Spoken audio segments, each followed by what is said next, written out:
With a sub casting impending doom upon the farming class by saying that the ad-lib may lose its MP recovery effect, many players started panicking, as one of the best farmers in the game would suddenly stop working. To counter that, many people started looking for alternative MP recovery methods. Some are good,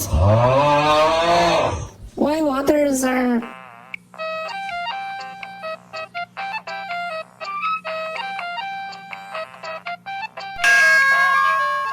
and some even have the craziest requirements. But in the end, none of them compared to how meta ad-lib was. But what if I told you there is a method not only works as flawless as ad-lib, but it's even more effective than ad-lib itself. It can use player-started gear, it deals good damage, it's able to use spin a bag, and all you need to do for it to work is to click a single button. So, let's get technical. First I'll explain what skills and hashstats we need for the build to work.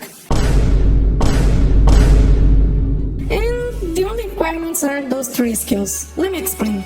First, we have Cyclon Arrow, that's our damage skill we needed to farm. And secondly, we have Kaikiri Hanshin. This is our main MP recovery method. This skill has an attack MP recovery buff, but what we're looking for is rather its debuff, because by inflicting Ignite on ourselves, we can proc the Burning Spirit hashstat, and that will be our main MP recovery method. And lastly, Super Analysis. This will give us some extra MP regen that is just enough to allow us to not lose damage in order to have more attack MP recovery. And other than that, we'll be getting the usual passives and arrows to increase our damage and speed, as well as some rage stats that will give us some extra MP recovery. They are not required, but they are good to have. And that's all for the skills. Now for equipments, let's start from bottom to top. First, the most important piece of gear, and also the only required gear for this build, is the ring. For the ring, we will be using an attack MP recovery ring that has Shikanuko and La Creatura. Those extras both give a huge amount of attack MP recovery, and combined with the ring, it's just enough attack MP recovery that we can keep our MP maxed even with auras, boosting our attack speed. And for the ring options, we have the Chirpy ring. It's a ring that has attack MP recovery and max MP. And as a cheaper side grade, you can have the Dragon ring. It also gives 10 attack MP recovery, but instead of mana, it gives you HP, which can arguably be better if you are taking way too many hits while farming. Now for our heads, we have 2 options, and both are equally good.